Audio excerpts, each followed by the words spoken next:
Hello friends, social science study room में आपका स्वागत है। आज के क्लास में हम पेडोलॉजी के क्वेश्चन करेंगे, जो कि एक मैराथन क्लासेस है पेडोलॉजी की। इसमें करीब 40 क्वेश्चन मैं पेडोलॉजी के लेके आई हूँ। आपको पता है कि हमारे जो सीटेट में करीब 55 क्वेश्चन ही पेडोलॉजी के होते हैं सीटेट पेपर 2 में। हिंदी में 15, इंग्लिश में 15 और सोशल साइंस में हमारे 20 क्वेश्चन होता है पेडोलॉजी के। करीब 55 क्वेश्चन हमारे क्या हो गए, पेडोलॉजी के क्वेश्चन हो गए। तो बहुत ही इंपॉर्टेंट है ये। तो हमें इन क्वेश्चन को करना है। और ये जो क्वेश्चन है सारे सिलेक्टेड क्वेश्चन है, कुछ प्रीवियस ईयर के क्वेश्चन पेपर से निकाल के मैं लाई हूँ और सिलेक्टेड क्वेश्चन है। इसे आप कर लेंगे तो आप बहुत सारे पेडोलॉजी के क्वेश्चन, करीब करीब सारे ही पेडोलॉजी के क्वेश्चन आप सॉल्व कर सकते हैं। ठीक है, बहुत सारी चीजें हम जब पेडोलॉजी के क्वेश्चन करते हैं हमें बहुत सारी चीजें देखनी होती है। पहली बात तो ये कि हम बच्चों को कभी पनिशमेंट नहीं देंगे। ठीक है, हम ये सारी चीजें उसमें देखते हैं कि हमें बच्चों को पनिशमेंट नहीं देना है। दूसरी बात ये होता है, जो भी हम क्वेश्चन सॉल्व करेंगे, पेडोलॉजी के जो भी क्वेश्चन सॉल्व करेंगे, इसमें ये देखेंगे कि हम जो भी कर रहे हैं बच्चों के सपोर्ट में होना चाहिए। जहाँ पे पनिशमेंट देने की बात होगी, जहाँ पे हमें रटवाने की बात होती है कि बच्चे रटेंगे, बच्चे याद करेंगे, तो वो सारे ऑप्शन गलत हो जाते हैं। तो याद करना या रटवाना हमें नहीं है, बल्कि बच्चे उन चीजों को समझ सकें। ठीक है, तो चलिए हम वीडियो स्टार्ट करते हैं। वीडियो स्टार्ट करने से पहले जिन्होंने अभी तक चैनल को सब्सक्राइब नहीं किया, उस चैनल को सब्सक्राइब जरूर कर दें। वीडियो पसंद आए तो वीडियो को लाइक करें, शेयर करें और कमेंट करें। ठीक है, चलिए हम स्टार्ट करते हैं। फर्स्ट क्वेश्चन है, एक आत्मनिर्देशित आत्म अनुशासित सोच जो एक उचित तरीके से गुणवत्ता के उच्चतम स्तर तक तर्क करने का प्रयास होती है, उसे कहते हैं। तो याद रखिएगा, आत्मनिर्देशित आत्म अनुशासित का मतलब है कि हमें अपने आप अगर कोई मोटिवेट कर रहा हो, कोई दूसरा नहीं, मतलब हम खुद को मोटिवेट कर रहे हो किसी चीज पर तर्क करने के लिए। जहां पे तर्क आता है, याद रखिएगा, वहां पे आलोचनात्मक सोच होता है। ठीक है, जहां पे तर्क का मतलब होता है कि किसी भी पहलू पे अच्छे बुरे दोनों ही चीजों को हम सोच पाए। ऐसा नहीं किसी का सिर्फ अच्छा, मतलब किसी भी चीज के बारे में सिर्फ अच्छा सोच पाए या किसी भी चीज के बारे में सिर्फ बुरा, अच्छा और बुरा दोनों ही सोच पाए। और जहां पे अच्छा और बुरा दोनों सोचते हैं वहां पे क्या हो जाता है, आलोचनात्मक सोच। ठीक है, तो इसका आंसर देखिए क्या है, जटिल सोच नहीं होगा, बुद्धिमान सोच भी नहीं, अमूर्त सोच भी नहीं, आलोचनात्मक सोच इसका ऑप्शन सही होगा कि आत्मनिर्देशित आत्म अनुशासित सोच जो एक उचित तरीके से गुणवत्ता के उच्चतम स्तर तक पर तर्क करने का प्रयास होती है, उसे कहते हैं आलोचनात्मक सोच। ठीक है, नेक्स्ट है हमारा, कक्षा में सहकारी शिक्षा को बढ़ावा देने के लिए एक शिक्षक को चाहिए। सहकारी शिक्षा का मतलब होता है कि जहाँ पे सभी एक साथ बैठकर पढ़ते हो, अलग अलग सभ्यता संस्कृति, अलग अलग भाषा बोलने वाले लोग एक साथ बैठकर पढ़ते हो, उसे सहकारी शिक्षा बोलते हैं। ठीक है, तो कक्षा में सहकारी शिक्षा को बढ़ावा देने के लिए शिक्षक को चाहिए उन्हें व्यक्तिगत परियोजनाएं देने, बिल्कुल नहीं, व्यक्तिगत परियोजनाएं तो कभी व्यक्तिगत देनी ही नहीं चाहिए। यानी कि जो भी हम उन्हें प्रोजेक्ट देते हैं ग्रुप में देना चाहिए। ये नहीं कि सबको अलग कर देना, अलग नहीं करना है, सबको साथ में पढ़ाना है। काम के लिए कक्षा को छोटे छोटे समूहों में विभाजित करना, तो ये कर सकते हैं, ये हो सकता है ऑप्शन। लेकिन आपको याद रखना है कि जब भी हम पेडागोजी के क्वेश्चन सॉल्व करते हैं तो हमें ये देखना है कि सबसे ज्यादा, मतलब कि सबसे अच्छा ऑप्शन उसमें क्या उसमें सेट करेगा। ठीक है, उसके बाद है परियोजना को करने के लिए उन्हें विभिन्न स्रोत प्रदान करना। तो सिर्फ परियोजना थोड़ी ना है, शिक्षक को क्या करना चाहिए, छात्रों को बहस और चर्चाओं में लगाएं। बिल्कुल सही है कि हम सहकारी शिक्षा को बढ़ावा दे रहे हैं, तो उसमें क्या होता है, छात्रों को बहस और चर्चा में लगाएं, यानी कि अलग अलग चर्चाएं करें। स्टूडेंट अपने आप एक दूसरे से बहस करें। बहस का मतलब किसी भी टॉपिक पे वो बात करें और चर्चा करें। तो ये सबसे अच्छा तरीका होता है सहकारी शिक्षा को बढ़ावा देने के लिए, मतलब सहकारी शिक्षा को बढ़ावा देने का सबसे अच्छा तरीका होता है कि सभी आपस में किसी भी टॉपिक पे चर्चा करें और उस पे विचार विमर्श करें। ठीक है, नेक्स्ट है हमारा, सीखने की अक्षमता वाले शिक्षार्थी किस प्रकार की कक्षा में अन्य छात्रों के साथ सीखते हैं। सीखने की अक्षमता यानी कि जो स्पेशल चाइल्ड होते हैं, जो स्पेशल चाइल्ड होते हैं उनके लिए बोला गया है। सीखने की अक्षमता वाले स्टूडेंट उसी को बोलते हैं जो स्पेशल चाइल्ड होते हैं। इनके साथ कई तरह की प्रॉब्लम होती है, किसी को लिखने में, पढ़ने में, सुनने में, अलग अलग तरह की प्रॉब्लम हो सकती है। तो वैसे शिक्षार्थी किस प्रकार की कक्षा में अन्य छात्रों के साथ सीखते हैं। पहले क्या होता था कि ऐसे जो स्टूडेंट होते थे जिसे स्पेशल चाइल्ड बोला जाता है, ऐसे स्टूडेंट के लिए अलग स्कूल होता था, अलग क्लासेस होते थे। लेकिन अब इन्हें क्या किया गया है, समावेश किया गया, यानी कि समावेशी कक्षा में ये सीखते हैं। मैंने समावेश का मतलब होता है एक साथ, इन्हें एक साथ मिलाकर चलना है, इन्हें अलग करने नहीं किया जाता। अब ऐसा कानून बन गया है कि जो स्पेशल चाइल्ड होते हैं उन्हें भी सबके साथ, दूसरे बच्चों के साथ सिखाया जाए, ताकि वो बच्चे खुद को सबसे अलग महसूस ना करें, उन्हें ये फील ना हो कि हमें सबसे अलग कर दिया गया, वो सबके साथ पढ़ें। तो देखिए विशेष अभी मैं बता चुकी हूँ आपको कि जो स्पेशल चाइल्ड होते हैं उनके लिए पहले विशेष एजुकेशन था, यानी कि स्पेशल स्कूल होते थे, लेकिन अब नहीं है, अब क्या है, समावेशी। तो समावेशी हमारा राइट ऑप्शन है। फिर आधुनिक, अन्य। तो आधुनिक और अन्य नहीं, समावेशी। जो सीखने की अक्षमता यानी कि जो स्पेशल चाइल्ड होते हैं उन्हें समावेशी प्रकार की कक्षा में अन्य छात्रों के साथ सीखते हैं, मतलब अन्य छात्रों के साथ वो समावेशी कक्षा में सीखते हैं, यानी कि समावेशी का मतलब होता है सभी को एक साथ लाना, सभी को एक साथ लाना और सभी को एक साथ पढ़ाना। ओके, नेक्स्ट है हमारा भौतिक विशेषताओं के मॉडल, प्रतिकृतियां शिक्षण के लिए सबसे उपयुक्त है। भौतिक विशेषताओं का मॉडल यानी कि जो पहाड़, पठार, नदियां, ये सभी जो चीजें होती हैं कौन से शिक्षण के लिए, इतिहास, भूगोल, नागरिक, सबसे उपयुक्त बात की गई है। याद रखिएगा, पेडोलॉजी में हमेशा हम ये देखते हैं जो सबसे उपयुक्त, जो सबसे अच्छा ऑप्शन होगा उसी को हम सेलेक्ट करेंगे। हो सकता है दो ऑप्शन में हमें कंफ्यूजन होता है, पेडोलॉजी में बहुत ज्यादा कंफ्यूजन रहता है दो ऑप्शन में, तो हम उसमें ये देखेंगे कि कौन सा ऑप्शन सबसे सटीक है, सबसे उपयुक्त होगा। तो जो पहाड़, पठार, मैदान और नदियों के जो मॉडल या प्रतिकृतियां होती है, ये क्या क्या पढ़ाने के लिए, शिक्षक के लिए सबसे उपयुक्त होगा। अर्थशास्त्र नहीं, अर्थशास्त्र पढ़ाने के लिए नहीं। भूगोल, तो भूगोल पढ़ाने के लिए सबसे उपयुक्त होता है ये। राजनीति विज्ञान, इतिहास, इतिहास पढ़ाने के लिए भी हो सकता है, लेकिन सबसे उपयुक्त क्या है, भूगोल। भूगोल में हमें हमेशा ही नदियां, पहाड़, पठार, मैदान, इन चीजों के बारे में पढ़ते हैं, तो जो सबसे उपयुक्त होगा क्या होगा, भूगोल पढ़ाने के लिए। ठीक है, अब क्या है, अनुभवजन्य साक्ष्य क्या है। अनुभवजन्य साक्ष्य क्या है। अनुभवजन्य से क्या, अनुसंधान के लिए एक संख्यात्मक दृष्टिकोण, मैट्रिक इकाइयों में मापे गए आंकड़े, आंकड़ों के संग्रह के विश्वसनीय तरीकों का उपयोग कर एकत्रित आंकड़े, इंद्रियों के माध्यम से वास्तविक दुनिया में एकत्रित आंकड़े। अनुभवजन्य नाम से ही देखिए क्लियर है कि अनुभव, जिस चीज को हम अनुभव करते हैं। अनुभवजन्य साक्ष्य मतलब कि जिस चीज को हम अनुभव करते हैं और वो हम देखते हैं, हम एकत्रित करते हैं, तो क्या है। अनुसंधान के लिए एक संख्यात्मक दृष्टिकोण, तो ये नहीं हो सकता, क्योंकि अनुसंधान के लिए संख्यात्मक दृष्टिकोण वो तो हम बना के लाए हैं ना, उस चीज को हम अनुभव नहीं कर रहे हैं। मैट्रिक इकाइयों में मापे गए आंकड़े भी नहीं हो सकता। आंकड़ों के संग्रह में के विश्वसनीय तरीकों का उपयोग कर एकत्रित आंकड़े, तो ये भी नहीं होगा कि संग्रह में विश्वसनीय, मतलब कि एकत्रित आंकड़े भी नहीं होगा। इंद्रियों के माध्यम से वास्तविक दुनिया में एकत्रित आंकड़े, इंद्रियां जो हमारी 5 इंद्रियां होती हैं, हमारे आंख, नाक, कान और हाथ और मुंह, ये हमारी 5 इंद्रियां होती हैं। हम आंखों से देखते हैं, कान से सुनते हैं, स्मेल लेते हैं, फिर खा के मतलब चख के हम उससे स्वाद को लेते हैं, और फिर हाथ से हम स्पर्श करके भी अनुभव करते हैं। तो ये सारी चीजें हमारी 5 इंद्रियां हैं, याद रखिएगा।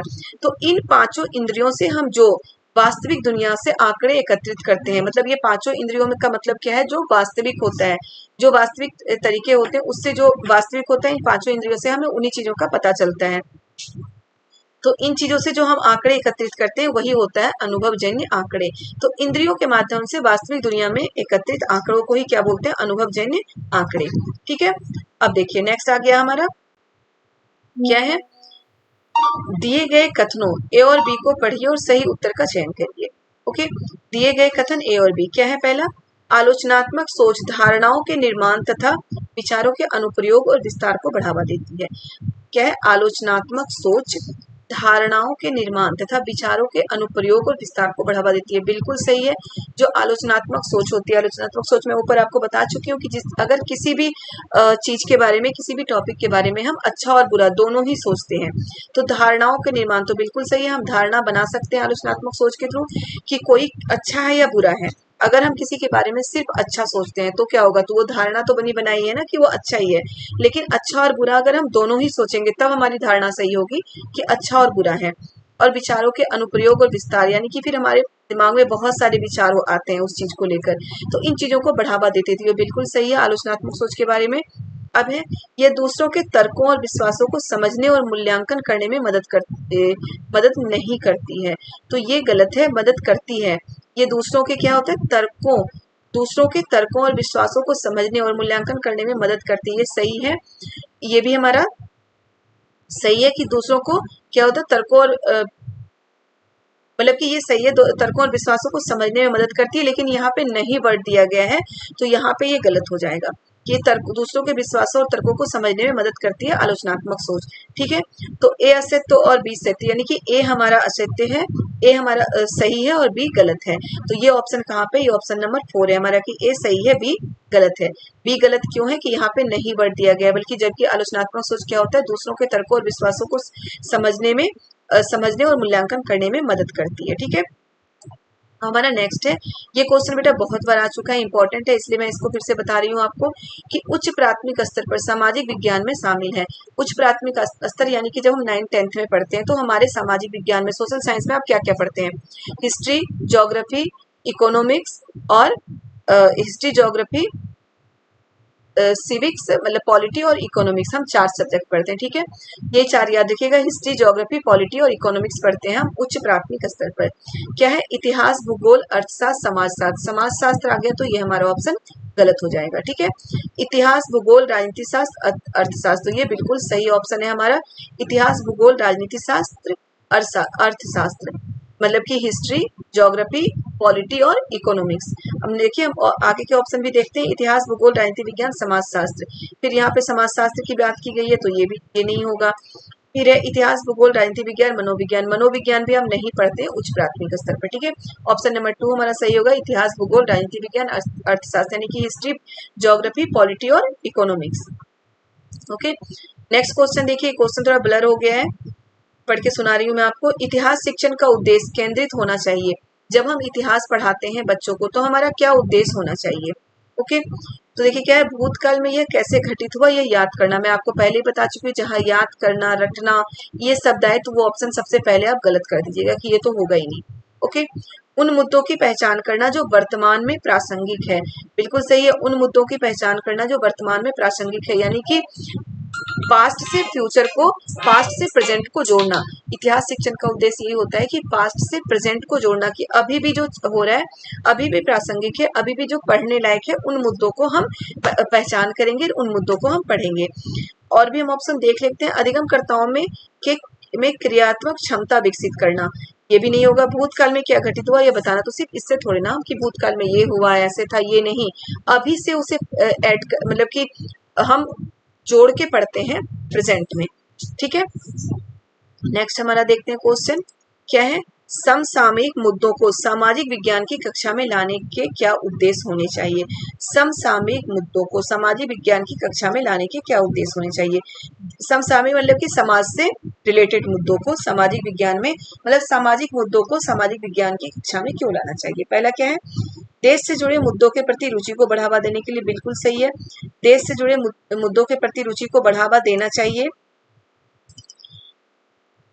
विश्लेषण और आलोचनात्मक मूल्यांकन करने का कौशल विकसित करने के लिए, तो विश्लेषण और आलोचनात्मक मूल्यांकन करने के कौशल को विकसित करने के लिए समसामयिक मुद्दों को लाना जरूरी नहीं है।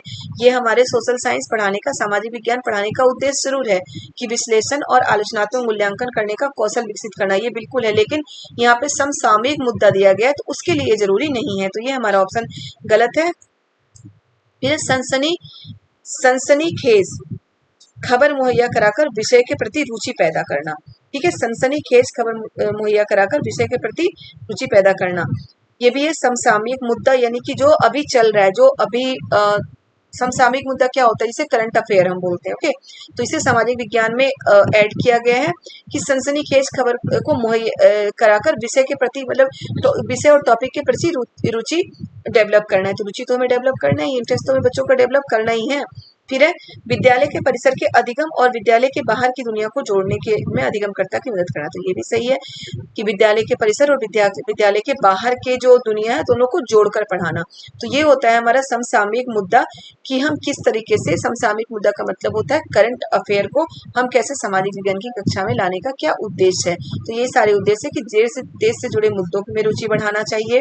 सनसनीखेज खबर यानी कि जो वैसी खबर जो लोगों को अच्छा लगे, तो वैसे इंटरेस्ट, मतलब वैसी खबर लाकर टॉपिक के प्रति, विषय के प्रति इंटरेस्ट, रुचि पैदा करना।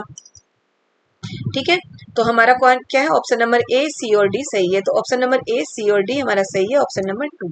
ओके बेटा, चलिए नेक्स्ट देखते हैं क्या है, सामाजिक विज्ञान की कक्षा में समानता पर चर्चा करते समय उद्देश्य होना चाहिए। यानी कि सामाजिक विज्ञान की कक्षा में हम पढ़ा रहे हैं समानता, तो उस पर चर्चा करते समय हमारा क्या उद्देश्य होना चाहिए। पहला क्या है, अधिगमकर्ताओं के साथ गरिमा से जुड़े मुद्दों को संबोधित करना। बिल्कुल सही है, हम समानता पढ़ा रहे हैं ना, तो समानता में क्या है कि सबकी गरिमा का आदर किया जाता है, तो गरिमा से जुड़े मुद्दों को संबोधित करना कि सभी की गरिमा का ख्याल रखना। फिर है, सभी का सम्मान करने के प्रति अधिगमकर्ताओं को संवेदनशील बनाना। सभी का सम्मान करने के प्रति अधिगमकर्ताओं को संवेदनशील बनाना, तो ये भी बिल्कुल सही है कि अगर हम स्टूडेंट को ये संवेदनशील बनाएंगे कि वो सभी का सम्मान करे, तो वो समानता को अच्छी तरीके से समझ पाएंगे। समानता का मतलब ही तो यही है कि सभी को समान समझना, सभी के का क्या है, आदर करना, सभी की संस्कृति का आदर करना, सभी के धर्मों का आदर करना, यही है हमारा समानता। फिर संविधान में परिलक्षित मूल्यों पर आधारित होना। संविधान में परिलक्षित मूल्यों पर आधारित होना, तो ये भी बिल्कुल सही है कि जो समानता पर चर्चा कर रहे हैं, तो संविधान में जो परिलक्षित मूल्य है उसके बारे में हम बच्चों को जरूर बताएंगे। अभी मैं पॉलिटी पढ़ा रही हूँ, उसमें समानता जब हम पढ़ रहे थे, तो संविधान में जो चीजें बार बार मैं बोल रही थी, संविधान में ये चीजें लिखी गई है, संविधान में ये बात बोली गई है, तो संविधान में जो मूल्य परिलक्षित है उसके आधारित होना चाहिए। यह समझना कि हर तरह का अंतर असमानता की तरफ ले जाता है, तो बिल्कुल नहीं, हर तरह का अंतर आप पढ़ चुके हैं पॉलिटी में ही कि हर तरह का अंतर असमानता की तरफ नहीं ले जाता है।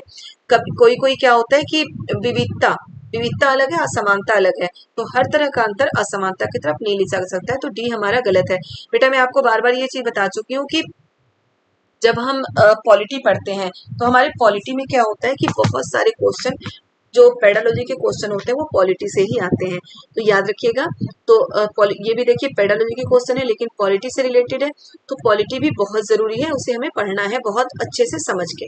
ओके, तो हमारा ऑप्शन ए बी सी सही है, ए बी और सी, ठीक है, ऑप्शन नंबर 4 हमारा सही है। नेक्स्ट क्वेश्चन हम देखते हैं, कक्षा और समाज में व्याप्त विविधता को संबोधित करने के लिए सामाजिक विज्ञान के शिक्षक को चाहिए कि, क्या है, कक्षा और समाज में व्याप्त विविधता को संबोधित करने के लिए सामाजिक विज्ञान के शिक्षक को क्या चाहिए।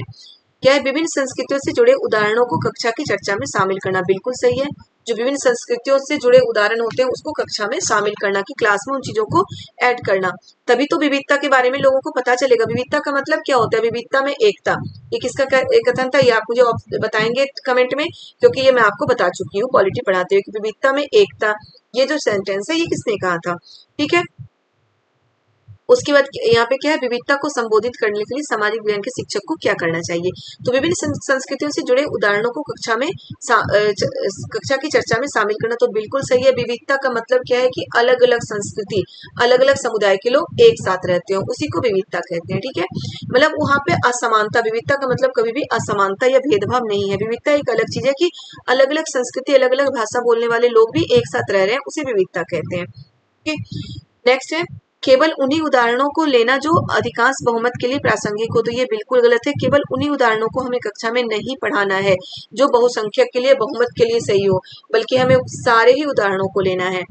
अपने व्यक्तिगत अनुभवों को कक्षा में साझा करने के लिए विद्यार्थियों को प्रेरित करना, तो ये भी बिल्कुल सही है कि अपने जो स्टूडेंट है वो अगर अपने व्यक्तिगत उदाहरण को कक्षा में, क्लास में मतलब कि बच्चों को बताएंगे, तो उससे भी विविधता के बारे में लोगों को पता चलेगा, ठीक है। तो हमारा ए और सी सही है, ए और सी ऑप्शन हमारा सही है, ठीक है।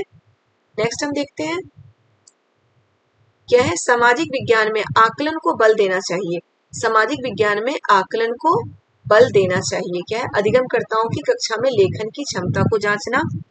बिल्कुल नहीं, सिर्फ लेखन की क्षमता को जांचने के लिए आकलन थोड़ी ना होता है। आकलन का मतलब है एग्जाम, जो भी परीक्षा लेते हैं हम, उसके सिर्फ लिखने की क्षमता को जांचते हैं, नहीं। अधिगमकर्ताओं की सूचना को याद रखने का मापन, हमेशा याद रखिएगा, मैंने आपको पहले बोल दिया है, याद वर्ड जहां है वो गलत ही हो जाएगा सीधा, ओके। अपने अधिगम को विभिन्न दैनिक परिस्थितियों से जोड़ने की अधिगमकर्ताओं की क्षमता का मूल्यांकन, तो ये बिल्कुल सही है कि अपने अधिगम को विभिन्न दैनिक परिस्थितियों से जोड़ने की अधिगमकर्ताओं की क्षमता का मूल्यांकन। अब अगर आप क्वेश्चन देखते होंगे, जो स्कूल के क्वेश्चन होते हैं वो बिल्कुल अलग होते हैं। वो बहुत सारे क्वेश्चन ऐसे होते हैं जिसमें ये बोला जाता है, क्वेश्चन दे दिया जाता है किसी टॉपिक पे कि आप आप क्या करते हो उस समय, या आप अपनी भाषा में लिखिए। आप इस ऐसे लिखिए, मतलब अपनी भाषा में लिखने का मतलब ये होता है कि अपने तरीके से उस चीजों को लिखना, ठीक है। यानी कि विभिन्न दैनिक परिस्थितियों से जोड़ने की अधिगमकर्ताओं की क्षमता का मूल्यांकन, यानी कि हम उन्हें जोड़ सकें। फिर लास्ट ऑप्शन भी हम देख लेते हैं, उन अधिगमकर्ताओं की पहचान करना जो असफल होते हैं। तो ये सारे नहीं होंगे असफल, तो हमें वर्ड ही नहीं देखना है। ओके, तो अगर आपको समझ में ना आ रहा हो बच्चों, तो आप प्लीज कमेंट में मुझे जरूर बताइएगा कि जो भी क्वेश्चन आपको समझ में ना आया। ओके, नेक्स्ट देखते हैं, भूगोल शिक्षण को किन मुद्दों से जुड़े संदर्भ में परिप्रेक्ष्य का विकास करना चाहिए। भूगोल शिक्षण को किन मुद्दों से जुड़े संदर्भ में परिप्रेक्ष्य का विकास करना चाहिए। संसाधन और संरक्षण, बिल्कुल सही है, ये मुद्दा तो है ही भूगोल में। विकास और विस्थापन, ये भी है भूगोल में। विविधता में एकता से जुड़ी चुनौतियां, ये भूगोल में नहीं है, बल्कि ये कहाँ पे है ये हमारे पॉलिटी में है, ठीक है। मानव विकास भी भूगोल में है, तो इसमें क्या हो जाएगा हमारा ए, बी और डी, ए, बी और डी, ठीक है। ऑप्शन नंबर 3 हमारा सही होगा। नेक्स्ट देखते हैं हम, क्या है, एक सक्रिय सामाजिक विज्ञान की कक्षा अधिगमकर्ताओं को प्रेरित करती है। एक सक्रिय सामाजिक विज्ञान की कक्षा में हम क्या सीखते हैं, बच्चे क्या सीखते हैं। पाठ्य पुस्तक के पठन पर केंद्रित होना चाहिए, नहीं, पाठ्य पुस्तक के पठन पर बिल्कुल सिर्फ पाठ्य पुस्तक के यानी कि सिर्फ बुक के पठन पर केंद्रित नहीं होना चाहिए। ये सामाजिक विज्ञान यानी कि सोशल साइंस की कक्षा क्लास। व्याख्यान को सुनना और साझा किए गए पर निर्भर रहना, ये भी गलत है। सीधा ये पढ़ के ही हमें गलत लग रहा है। किसी व्याख्या को सुनना और फिर जो आप बच्चों को बता रहे हैं बस उसी पर निर्भर रहे बच्चे, ये भी नहीं है। चुनौतीपूर्ण प्रोजेक्ट में भागीदार बनना, तो ये बिल्कुल सही है। फिर चर्चाओं को न्यूनतम रखना, देखिए चर्चाओं को न्यूनतम नहीं बल्कि चर्चा करवाई जानी चाहिए बच्चों से। ऊपर भी हम पढ़ चुके हैं कि बच्चों को चर्चाओं में भाग लेने के लिए प्रेरित करें, उनको मतलब कि मोटिवेट करें चर्चाओं में भाग लेने के लिए। तो क्या है, चुनौतीपूर्ण प्रोजेक्ट में भागीदार बनना, ये हमारा बिल्कुल सही है, चुनौतीपूर्ण प्रोजेक्ट में भागीदार बनना। ओके, नेक्स्ट है, डॉक्टर अंबेडकर के कोरे गांव जाते हुए अनुभव का वर्णन करते हुए एक शिक्षक पूछते हैं, क्या आपको लगता है कि स्टेशन पर लोगों ने डॉक्टर अंबेडकर और उनके भाइयों के प्रति भेदभाव किया। इस प्रश्न में शिक्षक किस कौशल पर जोर दे रहे हैं। आप डॉक्टर अंबेडकर की जो स्टोरी है पॉलिटी में मैं आपको पढ़ा चुकी हूँ कि वो अपने पापा से मिलने जा रहे थे। वहां पे पहले मतलब वो अच्छे कपड़े पहने हुए थे, तो सभी को लगा था, जो भी वहाँ रेलवे कर्मचारी थे सभी को लगा था किसी अच्छे घर से यानी कि किसी ऊंचे खानदान से है। लेकिन जब पता चला कि ये दलित है तो फिर कोई टांगे वाला भी उन्हें ले जाने के लिए तैयार नहीं था, ठीक है। तो यही है कि आपको लगता है कि सिर्फ पर लोगों ने डॉक्टर अंबेडकर उनके भाइयों के प्रति भेदभाव किया। अब ये जो प्रश्न, अगर ऐसा कोई क्वेश्चन शिक्षक अपने टीचर अपने बच्चों से पूछ रहा है स्कूल में, तो ये कौन से कौशल पर जोर दे रहा है। परिस्थितियों के अनुसार अनुमान लगाना, कारण और प्रभाव, परिस्थितियों के बारे में परिकल्पना बनाना, अनुभवों की तुलना। तो सबसे सही जो हमारा ऑप्शन होगा कि परिस्थितियों के परिस्थितियों से अनुमान लगाना, कि जो परिस्थिति थी उससे ये अनुमान लगाने के लिए बोला गया है। स्टोरी तो वो पहले पढ़ चुके हैं, और जो परिस्थिति से उससे ये अनुमान लगाने के लिए बोला गया है कि क्या वो मतलब कि उनके साथ भेदभाव हुआ था। तो ये बच्चे तभी तो बनाएंगे, अनुमान लगा के ही तो बताएंगे कि वहां पे जो हुआ था उससे ये अनुमान लगाएंगे कि ये सही में भेदभाव था या नहीं। तो यही है कि परिस्थितियों के अनुसार अनुमान लगाना, ठीक है। नेक्स्ट हम देखते हैं, क्या है, बाजार विषय पर परिचय देने के लिए कौन सी शिक्षण शास्त्रीय विधि सर्वोत्तम हो सकती है। बाजार विषय भी हम पॉलिटी में पढ़ते हैं। तो इस पर जब हम पढ़ा रहे हैं बच्चों को, तो कौन सा शिक्षण शास्त्र यानी कि टीचिंग एड होता है वो सर्वोत्तम हो सकती है। क्या है, एक दुकानदार को कक्षा में साक्षात्कार के लिए आमंत्रित करना, ये हो सकता है। फिर दूसरा, विभिन्न प्रकार के बाजारों से जुड़ी चित्रों को दिखाना। याद रखिएगा सर्वोत्तम बात की गई है, मतलब कि सबसे सटीक, तो हम चित्रों को भी दिखा सकते हैं। मानचित्र में स्कूल के आसपास के बाजारों को इंगित करना। पाठ्य पुस्तक का पठन और चर्चा करना, तो पाठ्य पुस्तक का सिर्फ पठन और चर्चा शिक्षण शास्त्री यानी कि जो टीचिंग एड होता है उसमें नहीं आता है। मानचित्र में स्कूल के आसपास के बाजारों को इंगित करना, ये हो सकता है। लेकिन सबसे जो हमारा सर्वोत्तम सबसे अच्छी विधि क्या हो सकती है, एक दुकानदार को कक्षा में साक्षात्कार के लिए आमंत्रित करना, यानी कि एक जो दुकानदार होते हैं उसे कक्षा में बुलाकर बच्चों से मिलवाना। बच्चे उससे सवाल पूछ सकते हैं कि उन्हें किस तरह से प्रॉब्लम आती है, किस तरह से क्या क्या होता है, ठीक है। सर्वोत्तम का मतलब ये होता है कि कौन सा, हम ये 3 ऑप्शन देख चुके हैं, तीनों ही ऑप्शन हमें कुछ कुछ सही लग रहा है, लेकिन इन तीनों में जो सबसे ज्यादा सही कौन सा लग रहा है, तो ये है कि एक दुकानदार को बुलाकर उनका साक्षात्कार करवाना, ठीक है। नेक्स्ट है, यही है उस ईश्वर की महिमा, इसलिए दूषण है भीतर, दूषित है काया भीतर से, इसमें कोई भ्रम न रखना, महारी चोखा काय है यह कहना। एक शिक्षक के तौर पर आप इस कविता का विश्लेषण और अपने अधिगमकर्ताओं से चर्चा कैसे करेंगे। मतलब कि ये जो याद रखिएगा, ये जो ये नाम है महारी चोखा, ये दलित समुदाय के थे और ये अपने बारे में बता रहे थे कि यही है ईश्वर की महिमा, इसलिए दूषण है भीतर, दूषित है काया। दूषित है काया यानी कि हमारा जो शरीर है वो दूषित है। तो इन चीजों को क्या है कि एक शिक्षक के तौर पर आप इस कविता का विश्लेषण अपने अधिगम करता हो यानी कि अपने स्टूडेंट से किस प्रकार चर्चा करेंगे। क्या है, मानवीय शुद्धता हम जो काम करते हैं उससे निर्धारित होती है। दूसरा, मानवीय शुद्धता हमारे विचार और विश्वास से निर्धारित होती है। देखिए क्या है, यही है उस ईश्वर की महिमा, इसलिए दूषण है भीतर, दूषित है काया भीतर से, इसमें कोई भ्रम न रखना, इसमें कोई भ्रम न रखना, हमारी चोखा का यही है कहना। ठीक है, तो इसमें यही बात की गई है कि जो हमारे विचार होते हैं, शुद्धता हमारे विचार और विश्वास से निर्धारित होती है। यानी कि अगर हमारे विचार अच्छे हैं और हमारा विश्वास अच्छा है तो हम शुद्ध माने जाएंगे, और हमारे विचार अगर गलत है तो फिर वो इंसान अंदर से क्या, उनकी काया क्या मानी जाएगी, दूषित मानी जाएगी। ओके, तो ऑप्शन नंबर 2 हमारा बिल्कुल सही है। अब हम नेक्स्ट देखते हैं क्वेश्चन। बाजार विषय का परिचय देने के लिए कौन से शिक्षण शास्त्री, ये अभी मैं करा चुकी हूँ, ये क्वेश्चन दोबारा आ चुका है, ये अभी हम करा चुके हैं।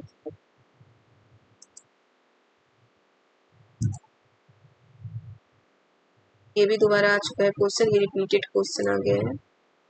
चलिए नेक्स्ट क्वेश्चन है, सामाजिक विज्ञान की पाठचर्या उच्च प्राथमिक स्तर पर केंद्रित रहता है। सामाजिक विज्ञान की जो पाठचर्या है उच्च प्राथमिक स्तर, याद रखिएगा उच्च प्राथमिक स्तर पर केंद्रित होता है। कहाँ, पृथ्वी के जीवन आवास के रूप में समझ बनाना, पृथ्वी के जीवन आवास के रूप में समझ बनाना तो बिल्कुल सही है। जो उच्च प्राथमिक स्तर पर हम यही देखते हैं कि पृथ्वी पे किस प्रकार का जीवन है और किस तरह से वहां पे आवास बना है। फिर है, अपने क्षेत्र, राज्य और देश का अध्ययन करना, ये भी बिल्कुल सही है। अपने क्षेत्र, अपने राज्य और देश का अध्ययन करते हैं सामाजिक विज्ञान में उच्च प्राथमिक स्तर पर। फिर है, भारत के अतीत और सामयिक विकास का अध्ययन करना। सामयिक यानी कि अभी जो हो रहा है, प्रेजेंट में जो हो रहा है, तो भारत के अतीत यानी कि पास्ट और प्रेजेंट दोनों के विकास का, मतलब अतीत से अभी जो मतलब पास्ट से प्रेजेंट में आए हैं, किस तरह से डेवलपमेंट हुई है, उस चीजों के बारे में अध्ययन करना। तो ये तीनों ही हमारा ए, बी और सी तीनों ही हम पढ़ते हैं सामाजिक विज्ञान में, कहाँ पर, उच्च प्राथमिक स्तर पे। ठीक है, यानी कि 6 to 10th मान सकते हैं, 9 10th में हम पढ़ते हैं ये चीजें। तो हमारे ऑप्शन ए, बी और सी तीनों ही सही है। ओके, अब हम नेक्स्ट देखेंगे क्या है, ग्लोब और प्रकाश स्रोत का इस्तेमाल करके एक शिक्षक निम्न में से किन अवधारणाओं को दर्शा सकता है। ग्लोब, ठीक है, ये तो ग्लोब हो गया, और प्रकाश स्रोत यानी कि सूर्य, ये मान लेते हैं पृथ्वी और सूर्य, इस किस चीजों को दर्शाया जाता है, पृथ्वी और सूर्य, ये प्रकाश स्रोत है। ओके, यहाँ पे लाइट आ रही है, तो किन चीजों को दर्शाएंगे हम, परिक्रमण। ओके, पहला है परिक्रमण, तो बिल्कुल ग्लोब और प्रकाश स्रोत का अध्ययन करके हम परिक्रमण को दर्शा सकते हैं कि ग्लोब यानी कि पृथ्वी किस प्रकार, इसे सूर्य मान लेते हैं किसी प्रकाश स्रोत को, किस प्रकार पृथ्वी सूर्य की परिक्रमा करती है। ठीक है, परिक्रमण को हम दर्शा सकते हैं, बिल्कुल दर्शा सकते हैं। दिन और रात को बिल्कुल दर्शा सकते हैं कि यहाँ पे दिन हो रहा है, यहाँ पे लाइट है सूर्य की, तो यहाँ दिन है, इधर अंधेरा है, उधर रात है, ये भी सही है हमारा। मौसमी परिवर्तन को दर्शा सकते हैं बिल्कुल, कि मौसम जहाँ पे सूर्य की किरणें बहुत तेज पड़ती है पृथ्वी पे, आपको पता है अगर उत्तरी ध्रुव में सूर्य की किरणें तेज पड़ रही है तो उत्तरी ध्रुव में उसमें गर्मी का मौसम होगा, दक्षिणी ध्रुव में सर्दी का मौसम होगा, तो ये भी दर्शा सकते हैं। वर्षा का वितरण नहीं दर्शा सकते हैं ग्लोब और प्रकाश स्रोत को दिखाकर। ओके, वर्षा का वितरण हम नहीं दर्शा सकते, तो हमारा ऑप्शन ए, बी और सी सही है। ऑप्शन ए, बी और सी सही है। देखिए ये ज्योग्राफी से है, हमारे पेडालॉजी का क्वेश्चन है और ज्योग्राफी से है, तो इसे भी हमें बहुत अच्छे से, बेटा हर सब्जेक्ट को अच्छे से, मैं बार बार बोलती हूँ, थ्योरी को हमें बहुत अच्छे से देखना है और पढ़ना है। ओके, चलिए नेक्स्ट देखते हैं। एक शिक्षक के तौर पर आप इतिहास के लोहा बनाने वाले और फैक्ट्री मालिक विषय पर चर्चा करते समय भूगोल की पाठ्य पुस्तक के किस अध्याय के साथ इसका अंतर संबंध स्थापित करेंगे। यानी कि इतिहास में जो चैप्टर है लोहा बनाने वाले और फैक्ट्री मालिक, ठीक है, तो ये हम चैप्टर पढ़ रहे हैं इतिहास में, लेकिन जो भूगोल के जो चैप्टर्स हैं उसमें किस प्रकार उससे रिलेट करेंगे। तो खनिज संसाधन, जहाँ पे फैक्ट्री मालिक, लोहा तो एक खनिज ही है ना, तो खनिज संसाधन हमारा सही होगा। फैक्ट्री मालिक यानी कि उद्योग, फैक्ट्री हो तो उद्योग है, ये भी हमारा सही है। ऊर्जा संसाधन, ऊर्जा की बात इसमें नहीं की गई है, तो ऊर्जा संसाधन पे अभी हम सोचेंगे हमारे पृथ्वी के अंदर। बिल्कुल सही है, ये भी हम देख सकते हैं कि हमारी पृथ्वी के अंदर लोहा कहाँ से निकलता है, लोहा तो पृथ्वी के अंदर से ही निकल रहा है, तो ये भी हमारा सही है। ऊर्जा संसाधन यानी कि बिजली कहाँ से बनाई जाती है, ऊर्जा कहाँ से बनाई जाती है, तो लोहा और फैक्ट्री मालिक वाले चैप्टर को हम ऊर्जा संसाधन से रिलेट नहीं कर सकते, लेकिन इन 3 चैप्टर से हम रिलेट कर सकते हैं, खनिज संसाधन, उद्योग और हमारी पृथ्वी के अंदर, यानी कि ए बी और डी, ए बी और डी। ओके, अब हम नेक्स्ट देखते हैं क्या है। एक शहर के स्कूल में भूगोल की कक्षा में वनों के प्रकार विषय पर परिचय देने के लिए सर्वोत्तम विधि होगी। मतलब एक शहर के स्कूल में, शहर का स्कूल की बात किया गया, यानी कि यहाँ पे वन नहीं होंगे ना, अगर शहर का स्कूल है तो जंगल नहीं है, तो यहाँ पे भूगोल की कक्षा में वनों के प्रकार विषय पर परिचय देने के लिए सर्वोत्तम विधि क्या होगी। क्षेत्र में पाए जाने वाले वनों का पावर पॉइंट प्रेजेंटेशन बनाना, विभिन्न प्रकार के वनों पर आधारित डॉक्यूमेंट्री दिखाना, वनों के प्रकार पर कार्य करने के लिए अधिगमकर्ताओं को छोटे समूह में बांटना, विद्यालय के समय वन क्षेत्र का भ्रमण करना। तो ये शहर की बात की गई, तो शहर में तो विद्यालय के समय वन क्षेत्र तो हो ही नहीं सकता, तो ये गलत हो जाएगा। अब वनों के प्रकार पर कार्य करने के लिए अधिगमकर्ताओं को छोटे समूह में बांटना, अब हमें वनों के बारे में बताना है ना, तो वो बच्चे अपने आप कहाँ से छोटे समूह में बांट के कर लेंगे। डॉक्यूमेंट्री फिल्म दिखाना, ये हमारा बिल्कुल सही है कि हम डॉक्यूमेंट्री फिल्म दिखा सकते हैं बच्चों को। पावर पॉइंट बनाना, इससे भी बच्चों को उतना ज्यादा, सर्वोत्तम की बात की गई है, याद रखिएगा सर्वोत्तम यानी कि उतना ज्यादा नॉलेज नहीं हो पाएगा, उतना ज्यादा वो नहीं समझ पाएंगे जितना एक डॉक्यूमेंट्री फिल्म दिखाने से समझ सकते हैं। ठीक है, जहाँ पे शहर के स्कूल या गांव के स्कूल दिया गया है, तो इस चीज का याद रखिए। यहाँ पे अगर गांव का स्कूल दिया जाता ना, तो हमारा ये बिल्कुल सही हो जाता। फोर्थ हमारा सही होता कि विद्यालय के समय वन क्षेत्र का भ्रमण का आयोजन करना। अगर ये गांव के स्कूल, यहाँ पे शहर की जगह पे गांव होता, तो हमारा फोर्थ ऑप्शन बिल्कुल सही होता, लेकिन शहर के स्कूल के बारे में दिया गया, तो हमारा ऑप्शन नंबर 2 सही होगा। ठीक है, हम नेक्स्ट देखते हैं। भूकंप पर चर्चा के दौरान व्यवहारिक कौशल अधिगमकर्ताओं में विकास हेतु करने हेतु शिक्षण को बल देना चाहिए। भूकंप पर चर्चा के दौरान व्यवहारिक कौशल यानी कि जब भूकंप पर चर्चा हो रहा है, तो हमारा व्यवहारिक कौशल क्या होना चाहिए, हमें उस समय क्या करना चाहिए। ठीक है, तो क्या करना चाहिए, भूकंप को हम रोक तो नहीं सकते, सावधानियां ही बरत सकते हैं ना भूकंप होते समय। तो क्या है, अधिगमकर्ताओं में विकसित करने हेतु शिक्षक को किस चीज पर बल देना चाहिए। भूकंप के दौरान बरती जाने वाली सावधानियां, बिल्कुल सही है, हमें भूकंप के दौरान जो सावधानियां होती है उसे बरतने पर बल देना चाहिए, बिल्कुल सही है। हालिया भूकंप घटनाओं पर चर्चा करना, तो सिर्फ चर्चा करने से, भूकंप के दौरान क्या क्या कौशल, क्या क्या करना चाहिए, सिर्फ चर्चा करने से नहीं हो सकता। भूकंप से जुड़ी गतिविधियों का प्रदर्शन, गतिविधियों का सिर्फ प्रदर्शन करने से नहीं होगा, बल्कि हमें भूकंप के दौरान बरते जाने वाली सावधानियों के बारे में बच्चों को बताना चाहिए। भूकंप के प्रकार, ये भी भूकंप के दौरान, अभी ये भी नहीं होगा हमारा। देखिए क्वेश्चन फिर से देखते हैं। भूकंप पर चर्चा करने के दौरान व्यवहारिक कौशल अधिगमकर्ताओं में विकसित करने हैं। तो व्यवहारिक कौशल का मतलब है कि जब भूकंप होता है, जब भूकंप आएगा तो हमें क्या करना चाहिए। व्यवहारिक कौशल यानी कि हमें क्या व्यवहार में लाना चाहिए। तो व्यवहार में क्या लाना चाहिए कि भूकंप के दौरान हमें क्या क्या सावधानियां बरतनी है। ठीक है, अब नेक्स्ट देखते हैं।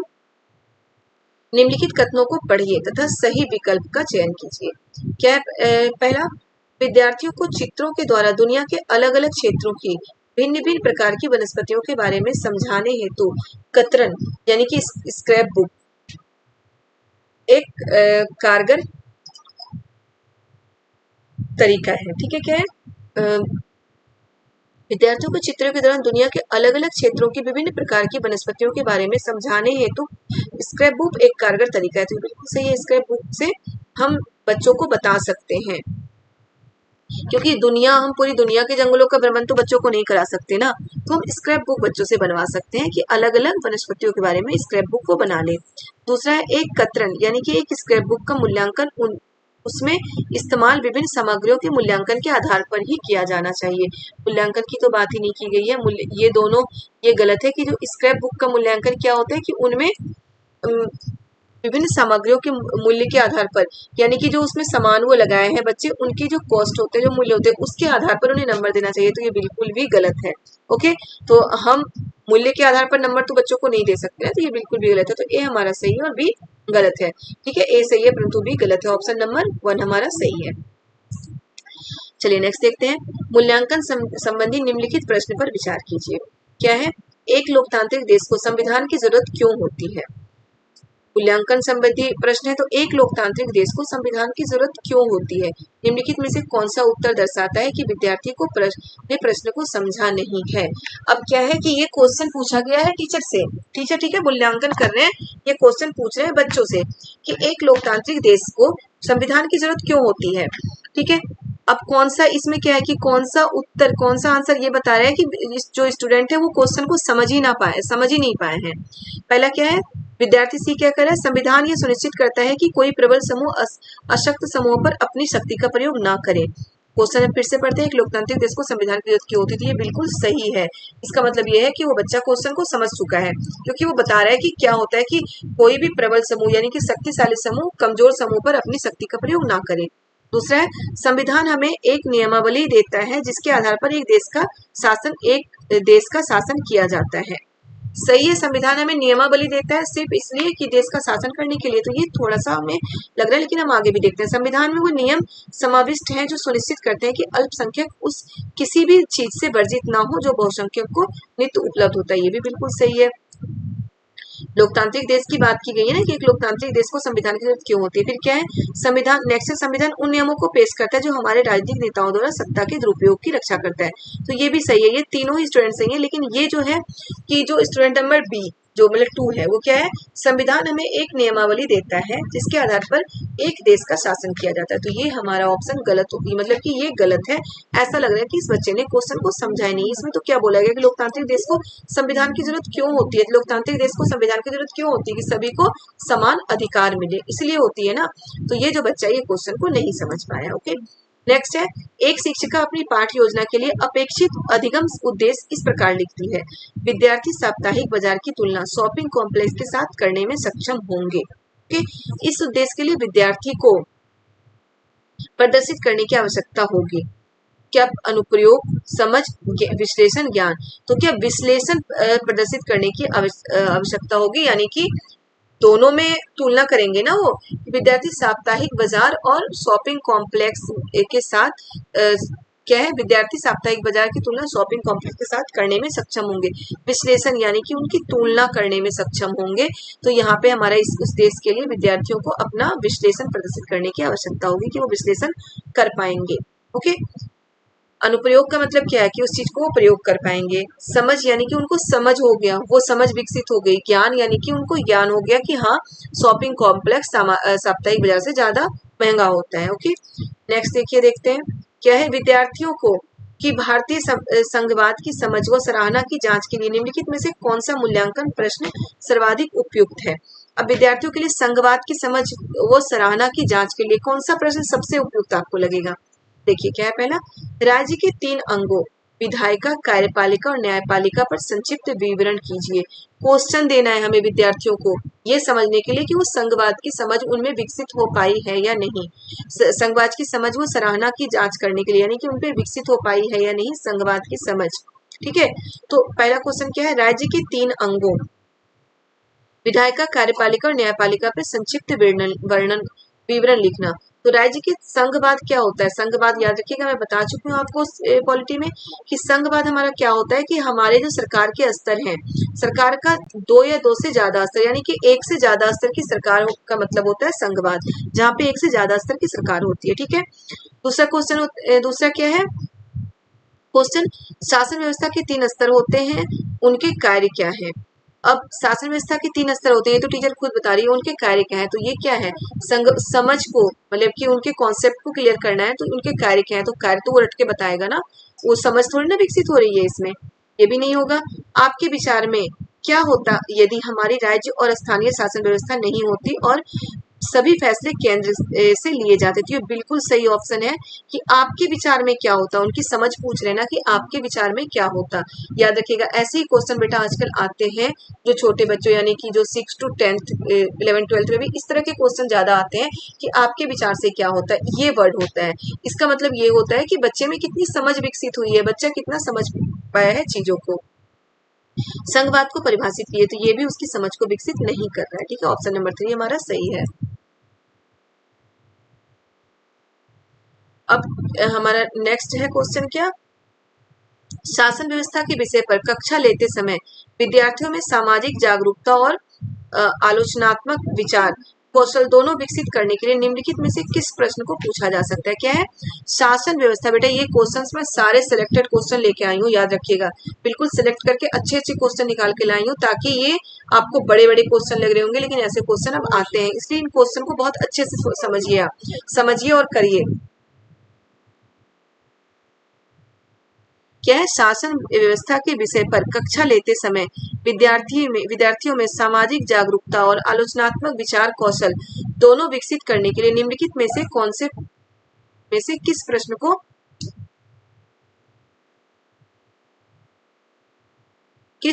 को पूछा जा सकता है? ठीक है, शासन व्यवस्था के विषय में। ठीक है, शासन व्यवस्था के विषय पर कक्षा लेते समय अगर शासन व्यवस्था के विषय पर आप पढ़ा रहे हैं बच्चों को, तो विद्यार्थियों में सामाजिक जागरूकता और आलोचनात्मक विचार कौशल दोनों विकसित करने के लिए निम्नलिखित में किस प्रकार का प्रश्न पूछना चाहिए? क्या है? राजतंत्र और लोकतांत्रिक सरकार के बीच 3 अंतर सूचीबद्ध कीजिए। बिल्कुल नहीं हो, 3 अंतर सूचीबद्ध कीजिए, तो बिल्कुल वो हो गया ना रटने वाले क्वेश्चन। लोकतांत्रिक सरकार की क्या विशिष्टताएं होती हैं? तो ये भी नहीं होगा। नेक्स्ट क्या है? हमने देखा कि महामारी के दौरान स्वास्थ्य व्यवस्था का बोझ चिकित्सकों और अगुआ स्वास्थ्य कर्मियों पर विषम रूप से ज्यादा पड़ा। क्या आपके विचार में, आपका विचार आ गया, देख लीजिए, क्या आपके विचार में बेहतर सेवा शर्तों की मांग को लेकर सरकार के समक्ष उनका प्रदर्शन करना जायज है? अपने उत्तर का समर्थन कारण सहित दीजिए। तो ये बिल्कुल सही है, कारण सहित देना है उत्तर का समर्थन, तो ये बिल्कुल सही है कि शासन व्यवस्था के संबंध में ये क्वेश्चन, तो इसमें शासन व्यवस्था यानी कि चिकित्सकों के बारे में, स्वास्थ्य कर्मियों के बारे में इसमें पूछा गया है, ये सारी चीजें इसमें ऐड है। और नेक्स्ट एक हम ये भी देख लेते, क्या आपने ये देखा कि वर्षा ऋतु में जब भी बारिश होती है आपके घर के आसपास जल जमाव होता है, आप अपने पड़ोसियों के साथ मिलकर इस समस्या का समाधान निकालने का फैसला करते हैं। स्थानीय, राज्य या केंद्र में से किस स्तर की शासन व्यवस्था के पास आप शिकायत करेंगे? ये तो वही है ना, ये भी इसमें क्या होता है, अपने अनुसार कुछ करने की बात नहीं की गई है, कहाँ पे शिकायत करेंगे वो तो पता होता है हमें कि वहां पे जाके हम अपनी शिकायत कर लेंगे। तो हमारा ये ऑप्शन नंबर 3 हमारा सही है, मतलब क्वेश्चन हम इसके लिए 3rd क्वेश्चन पूछेंगे। ओके, नेक्स्ट है, निम्नलिखित में से कौन सी गतिविधियां बच्चों में समाज में महिलाओं के काम को लेकर आलोचनात्मक सोच विकसित करने में मदद करती है? ठीक है, पहला क्या है? विद्यार्थियों को महिलाओं और पुरुषों में बराबरी के महत्व पर बल देते हुए नारे लिखने के लिए कहना। तो ये कोई आलोचनात्मक सोच थोड़ी ना विकसित करी, तो नारे लिखने के लिए हम बोल रहे हैं, लिख लो नारे, लिख लो, रट लो। ओके, नेक्स्ट है, विद्यार्थियों को ये निरीक्षण करने के लिए कहना कि महिलाओं और पुरुषों को अलग अलग कितना फुर्सत का समय मिलता है और उसके लिए बारे में विचार करना। ये बिल्कुल सही है कि महिलाओं और पुरुषों को कितना फुर्सत का समय मिल रहा है और उनके बारे में विचार करना। विद्यार्थियों को छात्राओं और विद्यालयों में उपस्थित संबंधी आंकड़ों को दिखाना और इसका उनके नौकरी पाने के अवसरों पर पड़ने वाले प्रभावों के बारे में चर्चा करना। तो ये भी सही है, बिल्कुल सही है कि विद्यार्थियों को छात्राओं के विद्यालयों में उपस्थिति यानी कि लड़कियों के विद्यालयों में उपस्थिति के आंकड़े, मतलब कितनी लड़कियां विद्यालय में उपस्थित हैं, को दिखाना और उनके नौकरी पर आने वाले अवसरों पर पड़ने वाले प्रभाव, यानी कि अब जब लड़कियां कम स्कूल में आ रही हैं तो जो जॉब के अवसर होते हैं उन्हें कम किस तरह से मिल रहे हैं, इन चीजों पर चर्चा करने के लिए कहना। तो हमारा ऑप्शन बी और सी बिल्कुल सही है। ओके, नेक्स्ट देखते हैं हम, क्या है? निम्नलिखित में से कौन सी सामाजिक विज्ञान के संदर्भ में भ्रांत धारणाएं हैं? निम्नलिखित में से कौन सी सामाजिक विज्ञान के संबंध में भ्रांत धारणाएं हैं, यानी कि गलत धारणाएं हैं सामाजिक विज्ञान के संबंध में? क्या है? यह एक गैर उपयोगी विषय है। बहुत लोगों से आपने सुना होगा कि सामाजिक विज्ञान एक गैर उपयोगी विषय है। आप सोशल साइंस पढ़ के कर ही क्या लोगे, कुछ नहीं कर सकते। बहुत लोगों से सुनते हैं कि क्या है, हिस्ट्री पढ़ के क्या होगा, इसमें तो इतिहास के बारे में पढ़ते, इसमें तो कुछ है ही नहीं, पुरानी चीजों के बारे में पढ़ के क्या होगा। ये सारी चीजें हम बहुत लोगों से हमें सुनने को मिलता है। ठीक है, तो ये हमारा ऑप्शन ए हमारा सही है। प्राकृतिक विज्ञान सामाजिक विज्ञान से श्रेष्ठ है, ये भी सही है। हमेशा ही लोग बोलते हैं क्या कि जो होता है वो नेचुरल साइंस जो होता है वो सोशल साइंस से ऊपर है, श्रेष्ठ है। तो ये भी भ्रांति है, गलत धारणा है, याद रखिएगा। कोई बोले तो बोल दीजिएगा गलत धारणा है, हमारा सोशल साइंस श्रेष्ठ है। ठीक, यह अतिशय तथ्यों को रटने पर पुरस्कृत करता है। बिल्कुल, ये भी लोग कहते हैं कि सामाजिक विज्ञान में तो रट के लोग पढ़ते हैं। अगर कोई रटने वाला बच्चा हो, आप देखते होंगे कि कोई स्टूडेंट शुरू से बचपन से उसे रटने की आदत हो, तो क्या कहते हैं कि इसे आगे चल के इसे एसएसटी दिला देना, इसे सामाजिक विज्ञान दिला देना, ये रट के कर लेंगे। आगे है सामाजिक विज्ञान में विशेषज्ञता प्राप्त विद्यार्थियों के नौकरी के विकल्प केवल शिक्षाविदों में ही है, यानी कि केवल टीचर या फिर जो एकेडमी जो टीचर प्रोफेसर होते हैं सिर्फ वहीं पे नौकरी के ऑप्शन होते हैं। तो ये भी गलत है, नौकरी के ऑप्शन बहुत ज्यादा होते हैं। सामाजिक विज्ञान के जो विषय होते हैं आईएएस आईपीएस ये सारे सामाजिक विज्ञान वाले ही आते हैं, जो सोशल साइंस वाले ही आते हैं। तो ये चारों ही जो है ना, चारों ही गलत धारणाएं हैं, यानी कि भ्रांत धारणाएं हैं सामाजिक विज्ञान के लिए। ABCD बिल्कुल याद रखिएगा आप अच्छे से। ओके, नेक्स्ट क्वेश्चन है विद्यार्थियों द्वारा जल के इस्तेमाल पर सामूहिक चर्चा करते समय शिक्षक को श्यामपट्ट का इस्तेमाल निम्नलिखित में से किस तरह करना चाहिए। मतलब कि जल के इस्तेमाल के बारे में हम बच्चों को बता रहे हैं, तो श्यामपट्ट यानी कि जो ब्लैक बोर्ड होता है उसका इस्तेमाल हमें किस तरह से करना चाहिए। संकल्पनाओं, विषय वस्तुओं और मुद्दों के आधार पर प्रतिक्रियाओं को व्यवस्थित करना। नेक्स्ट है हुए विद्यार्थियों को कक्षा में होनहार माने जाते हैं, उनकी प्रतिक्रिया को लिखना। बिल्कुल नहीं, सिर्फ जो बच्चे अच्छे हैं क्या उनकी प्रतिक्रियाओं को ब्लैक बोर्ड पर लिखना चाहिए? बिल्कुल नहीं, सभी विद्यार्थियों की प्रतिक्रियाओं को ब्लैक बोर्ड पर लिखना चाहिए। विद्यार्थियों की बातों को सुनना लेकिन उनका अभिलेखन आवश्यक नहीं है, ये भी गलत है। विद्यार्थियों की बातों को सुनकर अगर बच्चे मतलब कि अगर जो बच्चे हमारा जवाब देना उसे अगर हम ब्लैक बोर्ड पे लिखते हैं तो बच्चे मोटिवेट होते हैं, वो अच्छे से उन चीजों को सीख मतलब आगे भी बच्चे बोलना चाहते हैं। चर्चा में कही गई हर बात को अभिलिखित करना, तो हर बात को अभिलिखित करना संभव नहीं है। क्लास में 25-30 बच्चे होते हैं तो 25-30 पॉइंट हम नहीं ब्लैक बोर्ड पर लिख सकते, क्योंकि हमें और सारी विषय वस्तु के मुद्दों को भी ब्लैक बोर्ड पर लिखना होता है। तो क्या है, संकल्पनाओं, विषय वस्तुओं और मुद्दों के आधार पर प्रतिक्रियाओं को व्यवस्थित करना। ये बिल्कुल सही है कि जो संकल्पनाएं हैं, विषय वस्तु यानी कि जिस चीज को हम पढ़ा रहे हैं उससे रिलेटेड जितनी प्रतिक्रियाएं आती है उस सबको ब्लैक बोर्ड पर इंगित करना। तो ये होता है हमारा क्या, इसके काम, यानी कि ये एक शिक्षक को अपने ब्लैक बोर्ड पे लिखना चाहिए। ओके, तो हम नेक्स्ट क्वेश्चन देखते हैं। क्या है, आदिवासियों और चलवासी पशुचारियों चरवाहों के जीवन के प्रति विद्यार्थियों को संवेदनशील बनाने हेतु श्रेष्ठ संभाव्य अभ्यास है। यानी कि आदिवासी और चरवाहों के प्रति हम संवेदनशील विद्यार्थियों को बनाएंगे क्या करवा के। बकरवालों पर चलचित्र अथवा वृत्त चित्र दिखाना, व्याख्यान एवं सेमिनार, आदिवासी और चलवासी पशुचारियों पर सामूहिक चर्चा, पाठ्य पुस्तक पढ़ाना। तो क्या है बेटा इसमें, आदिवासी और चलवासी पशुचारण। तो जो बकरवाल होते हैं वो आदिवासी और चलवासी पशुचारण है, आपको पता है चरवाहे होते हैं। तो इसके लिए संवेदनशील बनाने के लिए हमें क्या करना है कि बकरवालों पर चलचित्र अथवा वृत्त चित्र हम दिखा सकते हैं। ठीक है, नेक्स्ट है हमारा विद्यार्थियों की भारत की चुनाव प्रक्रिया के बारे में सुपरिचित कराने के लिए निम्नलिखित में से कौन सी शिक्षा शास्त्रीय विधि श्रेष्ठ है। यानी कि चुनाव प्रक्रिया, हम जो वोटिंग होती है उसके बारे में हम बच्चों को बता रहे हैं, तो उसके लिए कौन सी विधि, कौन सा टीचिंग एड सबसे सही होगा। विद्यार्थियों को उनके पड़ोस में चुनाव संबंधी सर्वे के लिए कहना। ठीक है, कक्षा में तो पड़ोस में चुनाव संबंधी सर्वे अगर विद्यार्थी करते हैं तो क्या होगा, जो पड़ोस में हो रहा है उस चीजों को लाएंगे चुनाव सर्वे करके। सब सर्वश्रेष्ठ की बात की गई है, विधि श्रेष्ठ कौन सी श्रेष्ठ विधि। कक्षा में कक्षा प्रतिनिधियों के लिए चुनाव का आयोजन करना। बिल्कुल सही है कि कक्षा प्रतिनिधि यानी कि जो मॉनिटर होते हैं या फिर और भी कक्षा प्रतिनिधि होते हैं के लिए चुनाव का आयोजन करना बिल्कुल प्रॉपर तरीके से, कि जैसे नॉमिनेशन होता है, हर चीज प्रॉपर तरीके से चुनाव का आयोजन करना। ये होता है चुनाव प्रक्रिया के बारे में परिचित कराने के लिए कक्षा में हम इस तरह की विधि का उपयोग कर सकते हैं। वृत्त बनाना, किसी विषय के व्याख्यान को आमंत्रित करना, ये नहीं होगा। बिल्कुल हम कुछ अगर करके दिखाते हैं, आप टीवी में मूवी देखते होगे ना, मूवी देखने से क्या होता है वो चीजें हमें याद हो जाती है, बिल्कुल रट लेते हैं, होता है ना। तो यही चीज होता है, अगर हम कुछ करके दिखाते हैं वो चीज हमें समझ में अच्छे से आता है। ये ऑप्शन हमारा सही होगा। ओके, तो बेटा हमारा आज का टॉपिक हो चुका है। जैसे पेडालॉजी के 35 क्वेश्चन 35 क्वेश्चन में आज लेके आई हूँ। 35 क्वेश्चन बहुत ही इंपॉर्टेंट है। 40 में कराना चाह रही थी लेकिन 40 नहीं करा पाऊंगी। ये 35 क्वेश्चन बहुत ही इंपॉर्टेंट है, आप बिल्कुल बहुत अच्छे से कर लें।